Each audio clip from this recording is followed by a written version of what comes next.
ప్రభువైన యేసుక్రీస్తు పరిశుద్ధ నామమున మీకు నా శుభాలు తెలియజేసుకుంటూ ఈరోజు దేవుని యొక్క బైబిల్ గ్రంథంలో నుంచి కొన్ని విషయాల్ని మనం జ్ఞాపకం చేసుకుందాం. బహుశా మీకు గుర్తుంది అనుకుంటున్నాను. మనం మత్తయి సువార్తలో ఒక అధ్యాయాన్ని ధ్యానం చేసుకుంటూ వచ్చాం. సో మత్తయి సువార్త 26వ అధ్యాయాన్ని ధ్యానం చేసుకుంటూ వచ్చాం. సో మొదటి 13 వచనాల్లో ది వర్క్ ఆఫ్ ఉమెన్, స్త్రీ చేసినటువంటి పని. శిష్యులు దానిని పనికి మారిందిగా ఎంచినప్పటికీ ప్రభు దానిని ఒక మంచి కార్యంగా ఎంచాడు. ఎందుకంటే ఆవిడ ప్రభు పట్ల చూపించినటువంటి ప్రేమ, ప్రభువుని తను ఆనర్ చేసిన విధానాన్ని బట్టి అది మంచి కార్యంగా ప్రభు దృష్టిలో ఎంచబడుతూ ఉంది కదా. అంత మాత్రమే కాదు, కానీ ఆవిడ చేసినటువంటి దానికి ప్రభు ఇచ్చినటువంటి ఆనర్ కూడా చాలా గొప్పది. సువార్త ప్రకటింపబడిన రోజులు కూడా ఆవిడ చేసిన పని ప్రశంసించబడుతుంది అని చెప్పారు కదా. ఎంత మంచి కార్యం. కాబట్టి దేవుని దృష్టిలో మనం ఏం చేసినప్పటికీ అది దేవుడు దాన్ని గొప్పగానే చేసేటువంటి వాడిగా ఉన్నాడు. రెండవ భాగంలో ది వర్క్ ఆఫ్ మ్యాన్ అన్నది దాని గురించి చూసాం. సో యేసు ప్రభువు ఒక దీన స్థితిలో ఉన్నటువంటి వ్యక్తిని తన శిష్యులుగా ఏర్పరచుకొని పరలోక సంబంధమైనటువంటి విషయాలు తెలియచేసి తనకి అనేక విధాలుగా తనకి తర్ఫీదు చేస్తూ అనేక విషయాల్లో తనని బలపరుస్తూ తనని అప్పగించబోయేవాడని తెలిసి కూడా ఏమాత్రం కూడా తేడా చూపించకుండా తన పట్ల ప్రభు చేసినటువంటి వాటన్నిటినీ తను లెక్క చేయకుండా ప్రతిగా ఆ వ్యక్తి ప్రభుకి ద్రోహం చేసిన వాడిగా మనం చూసాం కదా. Work of a man. So ప్రభు ఇవన్నీ పక్కన పెట్టి ఆ వ్యక్తి అతని ప్రభువుని ద్రోహం చేసినట్లు మనం చూస్తూ ఉన్నాం. కాబట్టి మన జీవితాలు అది కూడా ఎలాగా చాలా తక్కువ అమౌంట్కి ప్రభువుకి ద్రోహం చేసినట్లు మనం చూస్తాం. చాలా మనం కూడా చిన్న చిన్న విషయాల్లో ప్రభువుకి నమ్మకంగా లేకుండా దేవుని మోసం చేసేవారుగా ఉంటే చివరికి ఆ వ్యక్తి జీవితం ఏమైంది, తన జీవితాన్ని తనే నాశనం చేసుకొని శిష్యుల పేరులో నుంచి తను కూడా వేరు చేయబడినట్లు మనం చూస్తూ ఉంటాం కదా. సో ఇప్పుడు మూడవ భాగంగా the work of Jesus. Work of Jesus, Yesu ప్రభువు చేసినటువంటి పనిని మీ ముందు ఉంచాలని ఆశపడుతూ ఉన్నాను. సో యేసు ప్రభువు ఆ వ్యక్తిని అంటే ఇస్కరియోతు యోధాని పలుమార్లు హెచ్చరించినా కానీ తను వినలేదు. తను ఆ హెచ్చరికను తీసుకోకుండా ప్రభువుకి ద్రోహం చేస్తూనే ఉన్నాడనమాట. సో 26వ వచనం నుంచి 30వ వచనం వరకు మనం చూద్దాం. So the work of Jesus, ప్రభు వారు చేసినటువంటి పని. సో నేను చదువుతాను, దయచేసి గమనించండి. వాళ్ళు భోజనం చేయించుండగా యేసు ఒక రొట్టెను పట్టుకొని దాన్ని ఆశీర్వదించి విరచి తన శిష్యులకి ఇచ్చి, మీరు తీసుకొని తినుడి, ఇది నా శరీరం అని చెప్పాను. మరియు ఆయన గిన్నె పట్టుకొని కృతజ్ఞతాస్తుతులు చెల్లించి వారికి ఇచ్చి, దీనిలోనిది మీరందరూ త్రాగుడి, ఇది నా రక్తము, అనగా పాప క్షమాపణ నిమిత్తము అనేకుల కొరకు చిందింపబడుచున్న నిబంధన రక్తము. నా తండ్రి రాజ్యంలో మీతో కూడా నేను ఈ ద్రాక్షారసము క్రొత్తదిగా త్రాగు దినము వరకు ఇకను దాన్ని త్రాగనని మీతో చెప్పుచున్నానను. అంతటా వారు కీర్తన పాడి ఒలీవ కొండకు వెళ్ళిరి. చిన్న ప్రార్థన చేసుకుందాం. ప్రభువా, వందనాలు. చదవబడిన లేఖన భాగాన్ని మీ సన్నిధిలో ఎత్తిపడతా ఉన్నాను. మాతో మీరు మాట్లాడండి దేవా. మీరు మాట్లాడితే మేము జీవించగలం. మీ వాక్యంలో శక్తి, జీవము నాయన ఉన్నది నా ప్రభా. కాబట్టి మా అందరికీ కావాల్సిన జ్ఞానాన్ని అనుగ్రహించమని యేసుక్రీస్తు పరిశుద్ధ నామమున స్తుతించి ప్రార్థించి వేడుకుంటున్నాం తండ్రి, amen. Right, the work of Jesus, Yesu ప్రభువు చేసినటువంటి పని కదా. సో వాళ్ళు యేసు ప్రభువుని అప్పగించడానికి తన పనిలో తను ఉన్నప్పుడు శిష్యులు వచ్చి, నేను ముందు చెప్పినట్లు యేసు ప్రభువు సిలువకి అప్పగించబోయే కొన్ని దినాల ముందు ఈ యెరూషలేములో ఆయన పర్యటిస్తూ ఉన్నారనమాట. బహుశా ఇంకా ఒక 1 or 2 days ఆయన్ని పట్టుకోబోతారు అనగా వాళ్ళు పస్కా పండుగ చేసుకునేటువంటి ఆచారం ఉంది. ఇశ్రాయేలీయులకి దేవుడు ఇచ్చినటువంటి నిబంధన ఏంటి అని అంటే, మీరు పస్కా పండుగను ఆచరించాలి అన్నటువంటి కమాండ్మెంట్ ఉందన్నమాట. అలాంటి పరిస్థితుల్లో బహుశా ఆ రోజు లేదా ఒక రెండు రోజుల ముందేమో శిష్యులు ఆయన దగ్గరికి వచ్చి అడుగుతారు, మీకోసము మేము పస్కా పండుగ ఎక్కడ మనము చేయాలి అని అన్నప్పుడు యేసుప్రభు వారు కొన్ని డీటెయిల్స్ ఇస్తారు. ఫలానా వ్యక్తి దగ్గరికి వెళ్ళండి, మా బోధకుడు ఇలా చెప్పమన్నాడు అని మీరు అడగండి చాలు, అవన్నీ అతను సెట్ చేసేస్తాడు అన్నప్పుడు వీళ్ళు వెళ్తారు, అడుగుతారు, ఆయన ఒప్పుకుంటాడు. అన్నీ అయిపోయిన తర్వాత అప్పుడు వీళ్ళందరూ కలిసి, శిష్యులు యేసుప్రభు వారు కలిసి పస్కా పండుగను ఆచరించడానికి ఆ రోజు సాయంత్రం పూట వాళ్ళు అక్కడ గ్యాదర్ అవుతా ఉంటారు ఆ ఇంట్లో కదా. అవన్నీ మనం ఆ ముందు వచనాల్లో మనం చూడొచ్చు అనమాట. 21వ వచనం చూస్తే వారు భోజనం చేర్చుండగా ఆయన అవన్నీ అయిన తర్వాత శిష్యులు వచ్చి ఆయన అడుగుతారు, అవన్నీ అరేంజ్ చేస్తారు. 26వ వచనంలో వాళ్ళు భోజనం చేయుచుండగా యేసు రొట్టె పట్టుకొని దాన్ని ఆశీర్వదించి విరిచి తన శిష్యులకి ఇచ్చి, మీరు తీసుకొని తినడి, ఇది నా శరీరం అని చెప్పాను. సో పస్కా పండుగను వాళ్ళు ఆచరిస్తా ఉన్నప్పుడు యేసు ప్రభు వాళ్ళందరూ శిష్యులు కూర్చున్నారు. ఆయన ఒక రొట్టెని తీసుకొని దానిని విరిచి వాళ్ళకి ఇస్తున్నట్లు మనం చూస్తా ఉంటాం అనమాట. ఆయన చాలా క్లియర్గా చెప్తాడు, ఈ రొట్టె నా శరీరము కదా, ఈ రొట్టె నా శరీరము. అసలు వాళ్ళు పస్కా పండుగను ఎందుకు ఆచరించాలి అని అంటే, అది దేవుడు ఇశ్రాయేలీయులకు ఇచ్చినటువంటి నిబంధన. వాళ్ళు అది కంపల్సరీగా చేయాలి. ఏముంటుంది పస్కా పండుగలో అని, ఎందుకు ఈ పస్కా పండుగ వచ్చింది అని అంటే, ఇశ్రాయేలీయులు ఐగుప్తులో బానిసలుగా ఉన్నప్పుడు బానిసత్వం నుంచి విడుదల కలిగజేస్తూ ఉన్నప్పుడు, అంటే రేపు వీళ్ళందరూ ఇశ్రాయేలీయులందరూ ఆ ఐగుప్తును విడవబోతున్నారు, బానిసత్వం నుంచి వాళ్ళకు విడుదల రాబోతుంది అన్న ముందు రోజు ప్రభు దేవుడు వాళ్ళకు ముందుగానే చెప్తాడు మోషే ద్వారా, మీరు పస్కాను ఆచరించండి.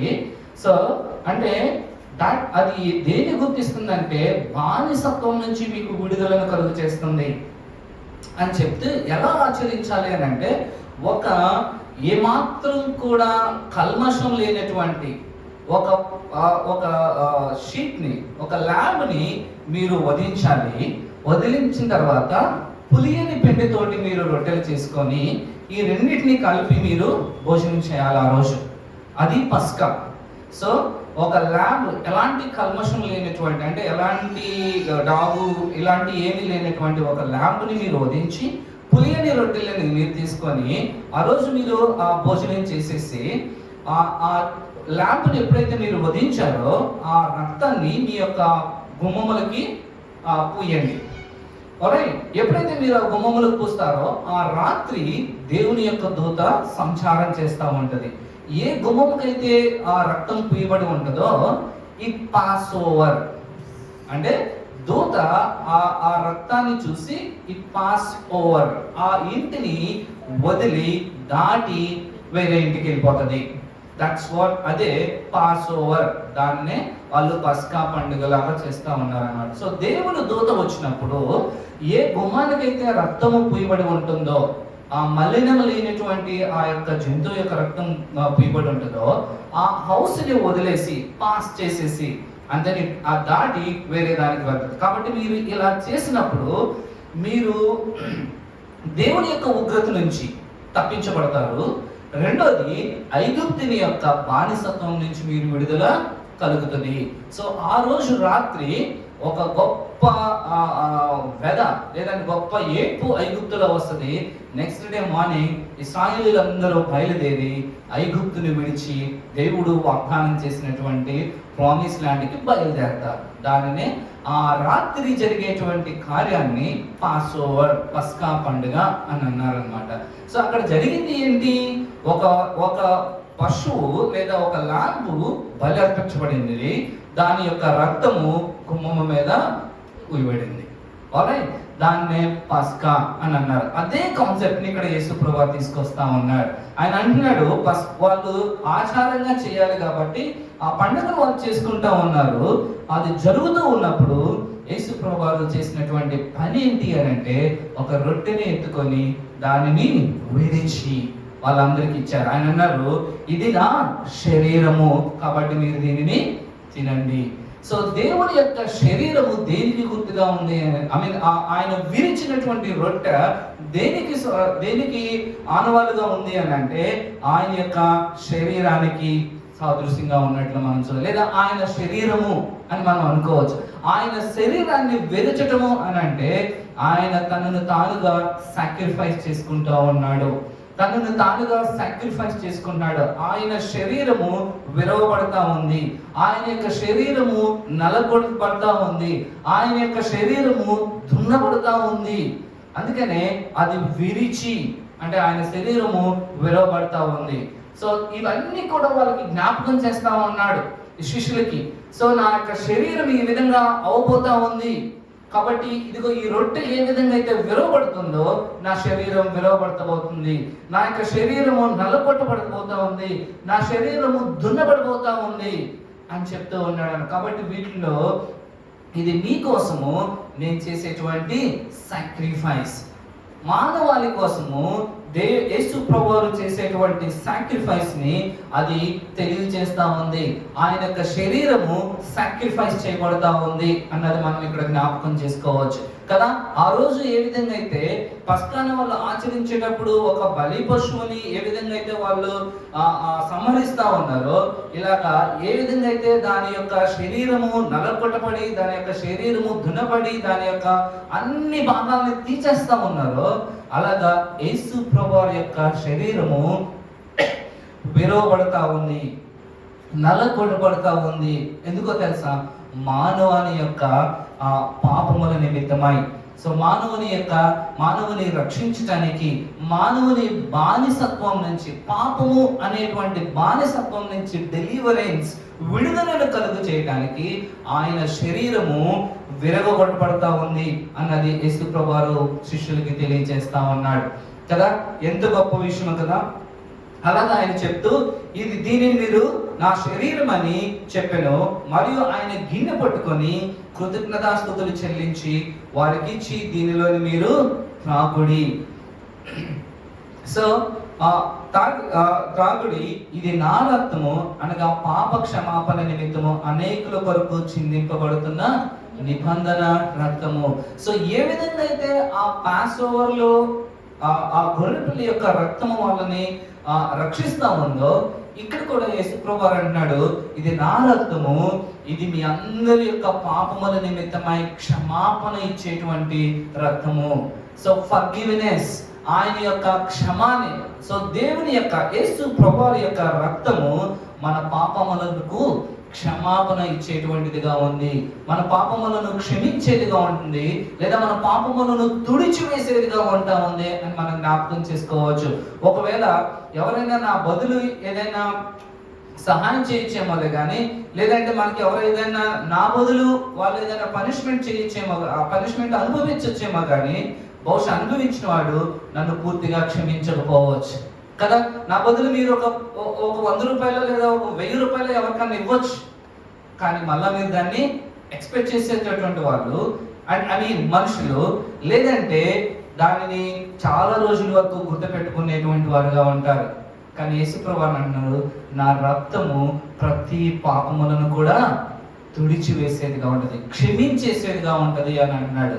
అందుకని ఆయన రక్తం గురించి మనం ఆలోచిస్తా ఉన్నప్పుడు మన ప్రతి పాపాన్ని కూడా ఆయన రక్తము మనల్ని తుడిచివేసేదిగా ఉంటుంది. అందుకని ఇంకో చోట బైబిల్లో మనం చూస్తే మన పాపములను ఆయన భూమికి ఆకాశానికి ఎంత దూరమో అంతగా వాటిని చేసేసాను. నేను అసలు వాటి గురించి ఎన్నడూ కూడా గుర్తుపెట్టుకోను అన్నట్లండి. అంటే మన ప్రతి పాపాన్ని కూడా యేసు రక్తము క్షమించేటువంటిదిగా ఉంది, తుడిచివేసేదిగా ఉంటా ఉంది. అందుకని అన్నాడు, నా రక్తము దీనిలోని మీరందరూ త్రాగుడి, ఈ నా రక్తము అనగా పాప క్షమాపణ నిమిత్తము అనేకుల కొరకు చిందింపబడుతున్నటువంటి నిబంధన రక్తము. సో యేసు రక్తము మన పాపములకు క్షమాపణ కలుగజేసేటువంటిదిగా ఉంది. ఆయన శరీరము సాక్రిఫైస్ ని గుర్తు చేస్తా ఉంటే ఆయన యొక్క రక్తము మన పాపములను తుడిచివేసేటువంటిదిగా ఉంది. సో ఈ రెండు కార్యాలను మనం చూస్తా ఉన్నప్పుడు ఆయన రొట్టె శరీరము ఆ రొట్టె ఏ విధంగా అయితే విరవబడుతుందో ఆయన యొక్క శరీరం ఆ విధంగా విరయబడుతూ ఉంది, నలపట్టుబడతా ఉంది. ఏ విధంగా అయితే ఆయన యొక్క రక్తము ఆ పాత్రలో ఉన్నటువంటి ద్రాక్షారసము ఆయన రక్తం వల్లే పాప క్షమాపణ కలిగి చేసేదిగా మనకుంది. సో ఈ లోకంలో ఒక మానవునికి కావాల్సినటువంటి రక్షణ సాదృశ్యంగా ఆయన ఈ 2 విషయాలని శిష్యులకి తెలియజేస్తా ఉన్నాడు. ముందు జరగబోయేటువంటి వాటి గురించి శిష్యులకి తెలియజేస్తా ఉన్నాడు. రొట్టెను ద్రాక్షారసంలో చూస్తూ, సో మానవుడు ఏ పాపం చేత అయితే దేవునికి దగ్గరగా రాలేకపోతా ఉన్నాడో, ఏ పాపం చేత అయితే దేవునికి వ్యతిరేకంగా జీవిస్తా ఉన్నాడో, ఏ సాక్రిఫైస్ అయితే ఇంతవరకు కూడా వాళ్ళు అనేకమైనటువంటి వాటిని సాక్రిఫైస్ చేసుకుంటూ వచ్చారు. అనేక విధంగా వాళ్ళు దేవుని యొక్క రాజ్యానికి రావడానికి అనేకమైనటువంటి పనులు చేస్తూ వచ్చాడు. కానీ ఈరోజు యేసు ప్రభువారు ఒక సాక్రిఫైస్ గా, అల్టిమేట్ సాక్రిఫైస్, ఇక నుంచి ఇంక మీరు ఏది కూడా బలివనవసరం లేదు, మీ అందరి తరపున నా శరీరం నలపట్టబడతా ఉంది, మీ అందరి తరపున నా రక్తము చిందించబడతా ఉంది, ఆ యొక్క రక్తంలో మీ పాపములన్నిటినీ కూడా నేను కడిగేటువంటి వాడను, ఆ రక్తంలో మీ ప్రతి పాపాన్ని కూడా నేను క్షమించేటువంటి వాడను అని యేసు ప్రభువారు తన యొక్క కార్యాన్ని జ్ఞాపకం చేస్తా ఉన్నాడు కదా. ఈ దినాన మనము ఇలాగ కూర్చొని ప్రభు సన్నిధిలో మనం ఆరాధన చేస్తున్నాము అని అంటే కేవలం ఆయన మన పట్ల చూపించినటువంటి ఆ యొక్క ప్రేమ, ఆయన మనకు చూపిస్తున్నటువంటి ఆ యొక్క కృప. నిజంగా మన ఆయన యొక్క రక్తంలో క్షమాపణ పొందుకున్నటువంటి మనము ఆయనను మనం స్తుతిస్తూ ఆయనను ఘనపరిచేటువంటి వారంగా మనం ఈ లోకంలో ఉంటూ ఉన్నాం కదా. మానవానికి కావాల్సినటువంటి ఆ యొక్క మోక్షాన్ని ఆయన అనుగ్రహిస్తూ ఉన్నాడు, ఆయన తెలియజేస్తూ ఉన్నట్లు మనం చూస్తా ఉన్నాం. అంత మాత్రమే కాదు కానీ ఇంకొంచెం ముందుకు వెళ్ళినట్లయితే ఆయన అంటాడు, నా తండ్రి రాజ్యంలో మీతో కూడా నేను ఈ ద్రాక్షారసము క్రొత్తదిగా త్రాగు దినము వరకు ఇకను దాన్ని త్రాగనని మీతో చెప్పుచున్నాను. సో ఆయన ఒక ప్రామిస్ ఇస్తున్నాడు.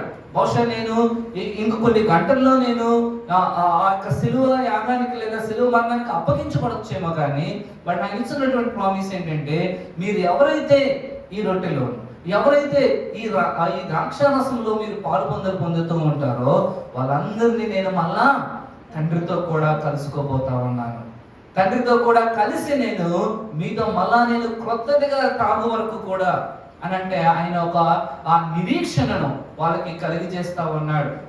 వాళ్ళకి ఆయన ఒక హోప్ ని క్రియేట్ చేస్తా ఉన్నాడు. మీరేమి అనుకోవద్దు, నేను దీంతో అయిపోయిందేమో, ఇదే లాస్ట్ సఫర్ ఏమో అని అనుకోవద్దు, కానీ బట్ నేను తండ్రితో కూడా మళ్ళా మీతో పంచుకుపోతా ఉన్నాను.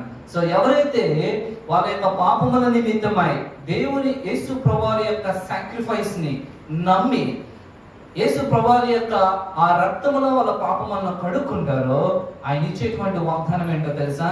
నేను మీతో కూడా మీరు నాతో కూడా నిత్యము తండ్రితో కలిసి ఉండబోతా ఉన్నారు. ఎంత గొప్ప వాగ్దానమా కదా. అని నా తండ్రి రాజ్యంలో మీతో కూడా నేను ఈ ద్రాక్షారసము క్రొత్తదిగా త్రాగు దినము వరకు. There is a hope. మనందరికీ దేవుడు ఇచ్చినటువంటి యేసు ప్రభువు ద్వారా మనకు వచ్చేటువంటి నిరీక్షణ ఎంత గొప్పగా ఉందో కదా. సో ఈ లోకంలో ఎక్కడ కూడా ఇలాంటి నిరీక్షణను, ఇలాంటి హోప్ను క్రియేట్ చేసేటువంటి వాళ్ళు ఎక్కడ కూడా మనం చూడం. ఆయన మనకి సాక్రిఫిషియల్ గా తన లైఫ్ ని మనకి సబ్మిట్ చేస్తా ఉన్నారు. ఆయన తన రక్తాన్ని అంతా కూడా చిందించి మన పాపముల నిమిత్తమై ఆయన తన రక్తాన్ని చిందించిన వారు ఉన్నారు. అంత మాత్రమే కాదు కానీ ఆయన మనకి ఇస్తున్నటువంటి హోప్ ఏంటంటే, మీరు తండ్రితో కూడా నాతో ఉండబోతా ఉన్నారు, మీరు తండ్రితో కూడా నాతోనూ కూడా ఉండబోతా ఉన్నారు అనేటువంటి నిరీక్షణ ఆయన మనకి అనుగ్రహిస్తూ ఉన్నాడు. కాబట్టి దినాన మనం ఆలోచించేసినట్లయితే యేసు ప్రభువు చేసినటువంటి కార్యము మానవాళ్ళ జీవితాలను మార్చేటువంటిదిగా ఉంది. యేసు ప్రభువు చేసినటువంటి కార్యాలను పాపి అని పిలువబడుతున్న మన జీవితాలను ఆయన నీతిమంతునిగా తీర్చేటువంటిదిగా ఉంది. యేసు ప్రభువు చేసినటువంటి కార్యము మనము నాశనానికి పోవాల్సినటువంటి వారిని ఆయన పరలోకానికి వారసునిగా చేసినటువంటి యేసు ప్రభువు చేసినటువంటి కార్యము మనకి ఒక గొప్ప రక్షణను ఈ లోకంలో ఎంత సులువుగా ఇచ్చేటువంటి రక్షణను మనకి ఆయన అనుగ్రహిస్తున్నట్లు మనం చూస్తా ఉన్నాం కదా. ఇంత మంచి కార్యము ఆయన మన పట్ల మానవాళ్ళందరి పట్ల చేసినట్లు మనం చూస్తా ఉన్నాం కదా. కాబట్టి మనం ఆలోచన చేసినప్పుడు ఆయన చేసినటువంటి పని మన జీవితాలు, మనము శిక్షను అనుభవించాల్సినటువంటి వారు, మన పాపానికి మనము ఆ శిక్షను అనుభవించాల్సినటువంటి వారును ప్రభువారు ఆయన శిక్ష అనుభవించాడు. ఆయన సాక్రిఫైస్ చేశాడు మనకు బదులుగా. మన పాపము ఆయన సాక్రిఫైస్ చేయటమే కాదు కానీ మన పాపములను ఆయన రక్తములో క్షమించేటువంటి వారిగా తన క్షమాపణను కూడా, ఫర్గివ్నెస్ని కూడా ఆయన మన పట్ల చూపిస్తా ఉన్నాడు అనమాట. ఆయన చేసినటువంటి కార్యం అంత మాత్రమే కాదు కానీ ఆయన మనకు వాగ్దానాన్ని ఇస్తున్నాడు, నేను మీతో కూడా తండ్రితో కలిసి ఉండబోతా ఉన్నాను.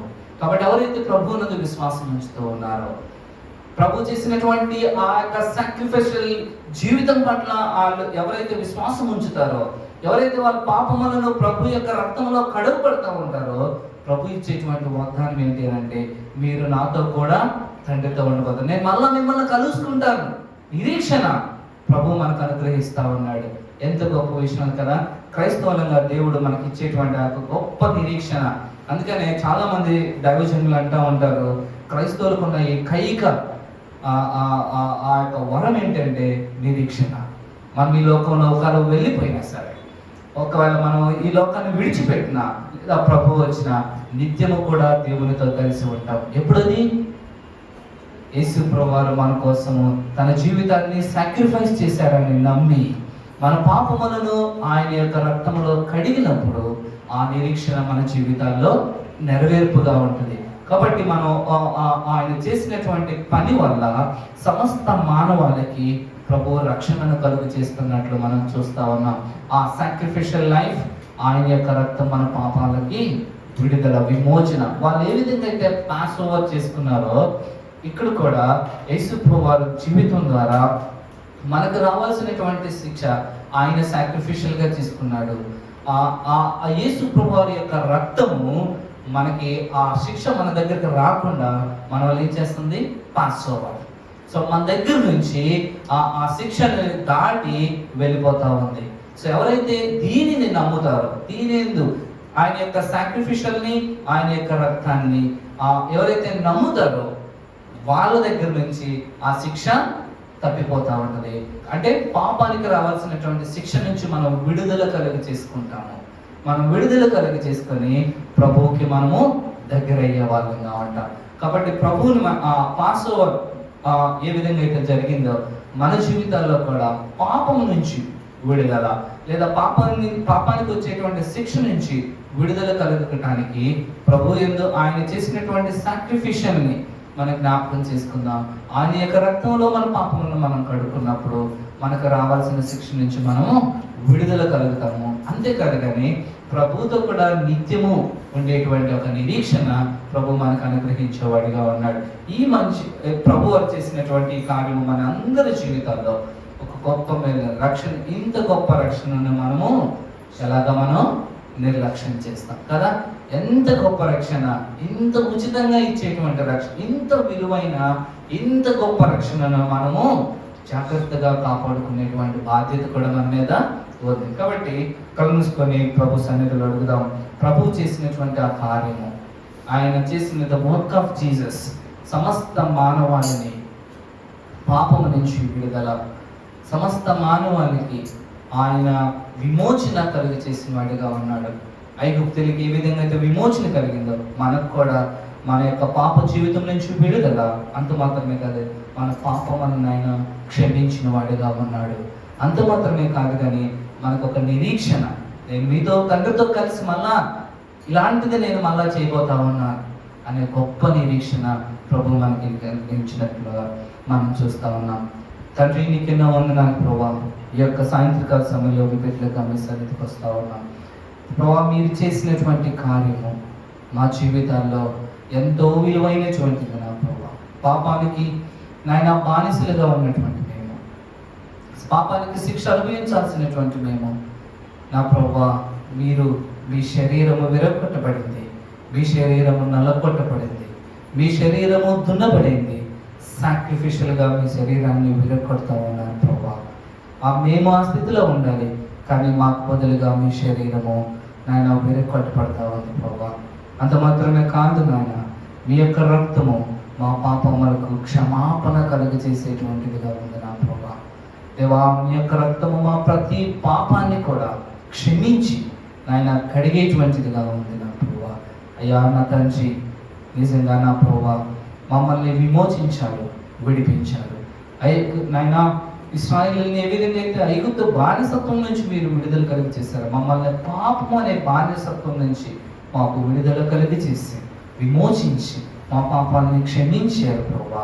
నీకెన్నో స్తుతిస్తా ఉన్నాను. అంత మాత్రమే కాదు కానీ నాయన మీరు తండ్రితో కూడా మళ్ళా దీన్ని పంచుకునేంత వరకు కూడా ప్రభా మీరు నాయన మమ్మల్ని మీరు తండ్రితో కూడా కలిసి నాయన చూడబోతున్నందుకు, ఏర్పరచుకోబోతున్నందుకై నేను స్తుతిస్తా ఉన్నాను. మీరు చేసిన ఈ కార్యాన్ని బట్టి నేను స్తుతిస్తూ మాయపరుస్తూ ఈ రక్షణకు అనుగుణంగా మా జీవితాల్లో ఉండడానికి సహాయం చేయమని యేసుక్రీస్తు పరిశుద్ధ నామమున స్తుతించి ప్రార్థించి వేడుకుంటున్నాం తండ్రి. ఆమేన్.